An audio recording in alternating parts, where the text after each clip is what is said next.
اسلام کو ڈیفائن کیا ہے کہ کلو من الطیبات، پاکیزہ کھاؤ اور عمل بھی پاکیزہ کرو. تو جو اصل بات میں یہ محرم ہی کے حوالے سے یہ آیت کا میں نے انتخاب کیا تھا کہ جب آپ پاکیزہ کام کریں گے اور پاکیزہ کھائیں گے تو اس سے آپ لوگوں کو اچھے لگیں گے اور لوگوں کا دل چاہے گا کہ آپ جیسے بن جائیں. سمجھ میں آ رہی بات؟ ایک مثال دیتا ہوں. دیکھو کوئی بھنگی ہو جو بیچارہ ہر وقت گندگی میں رہتا ہو, اسے آپ سمجھائیں کہ یار اچھی زندگی گزارو, صاف ستھرے ہو جاؤ.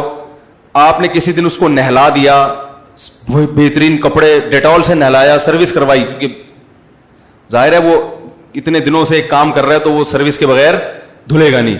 سروس کروائی آپ نے اس کی, خوب نہلا دھلا کے اس پہ اسپرے چھڑک دیا آپ نے, اور 3 دن تک کنٹینیو یہی کام کیا, تو آپ مجھے بتاؤ اس کو برا فیل ہوگا یا اچھا فیل ہوگا؟ کہے گا یار بڑا مزہ آیا.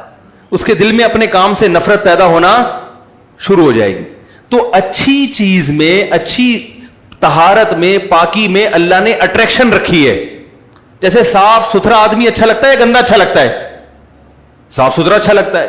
تو صاف ستھرے اعمال والا بھی انسان کو اچھا لگتا ہے.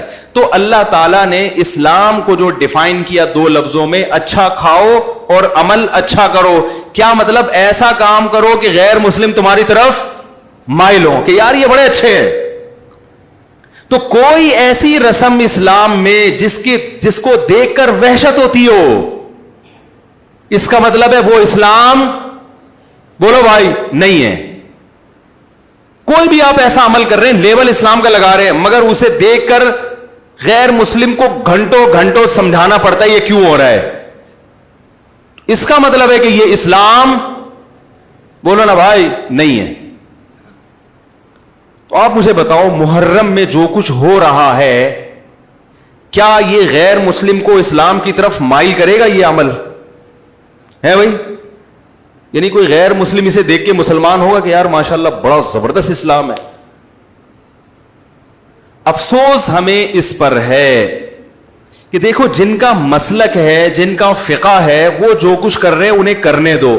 اپنے بارے میں یہ فیصلہ کرو کہ ہم سنی ہیں یا شیعہ ہیں. فرقے شروع سے چلے آ رہے ہیں نا, شیعہ اور سنی, ختم کرنا تو ممکن نہیں ہے. تو حضرت عیسیٰ علیہ السلام جب نازل ہوں گے تو تلوار کی زور سے تمام فرقوں کو ختم کر دیں گے. تو جو کام عیسیٰ علیہ السلام کا ہے وہ خود کرنے کی کوشش نہ کرو, جو حضرت مہدی کا کام ہے وہ خود کرنے کی کوشش نہ کرو. ہم کسی فرقے کو ختم نہیں کر سکتے, لیکن ہم اپنے آپ کو ڈیفائن کر سکتے ہیں. ہم یہ بتا سکتے ہیں کہ ہماری رائے میں صحیح کیا ہے.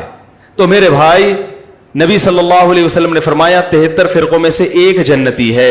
تو یا تو ادھر چلے جاؤ, یا بولتے کیوں نہیں, ابھی نہیں بول رہے تو پھر عمل کیسے کرو گے, یا تو پورے ادھر چلے جاؤ یا پورے ادھر آ جاؤ.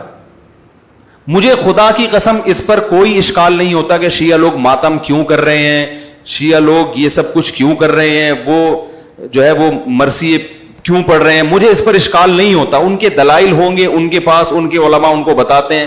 وہ کب کہتے ہیں کہ ہم سنی ہیں, وہ کب کہتے ہیں کہ ہم صحابہ کو حجت سمجھتے ہیں. ایک چیز کا انہوں نے دعویٰ ہی نہیں کیا تو ہم ان پر وہ کیوں تھوپے ان کے سر پہ.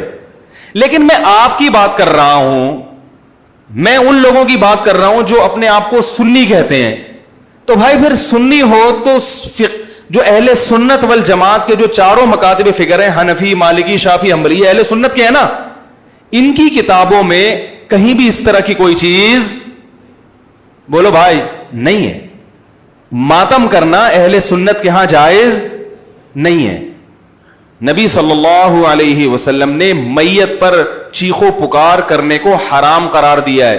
نوحہ کو جو میت پہ رونا پیٹنا ہوتا ہے, گریبان چاک کرنا, اس عمل پر آپ صلی اللہ علیہ وسلم نے لعنت فرمائی ہے. صحیح بخاری صحیح مسلم کی حدیثیں ہیں.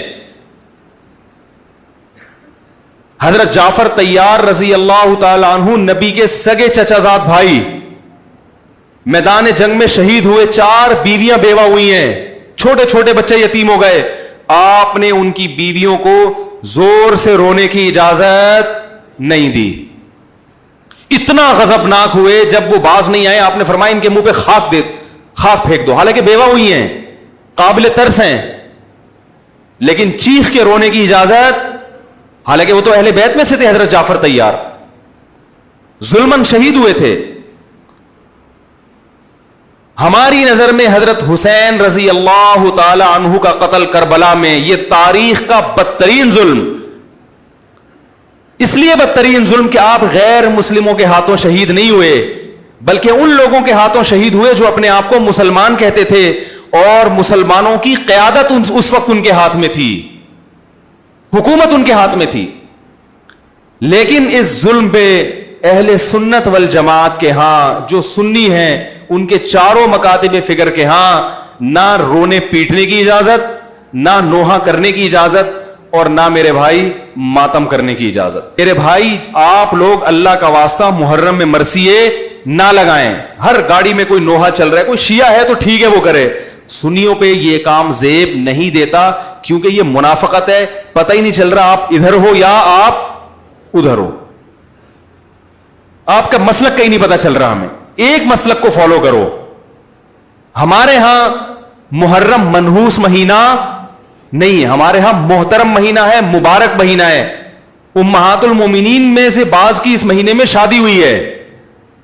ہم شہادت کو نحوست نہیں سمجھتے. 10 محرم پہلے سے مبارک تھا, حضرت حسین کی شہادت کی وجہ سے اور مبارک بن گیا, منحوس نہیں بنا.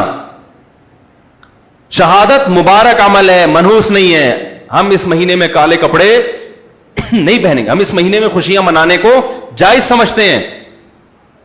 لوگ کہتے ہیں ان کو حسین سے محبت نہیں ہے. محبت کا جو طریقہ حسین نے بتایا اس طریقے پہ عمل کرنا حسین سے محبت ہے. جو طریقہ حسین سے ثابت نہیں ہے اس طریقے پہ محرم کو منانا یہ محبت کا طریقہ ہماری رائے میں نہیں ہے.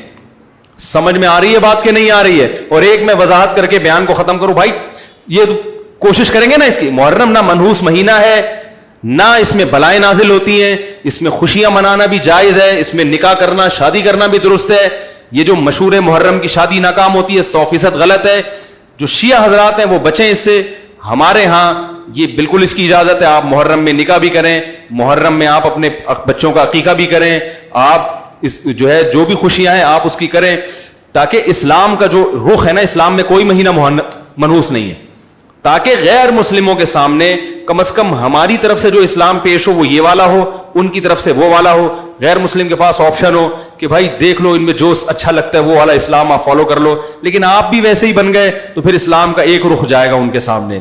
سمجھ رہے کہ نہیں سمجھ رہے؟ تو اس لیے یہ گھروں میں مرثیے نہ لگایا کریں.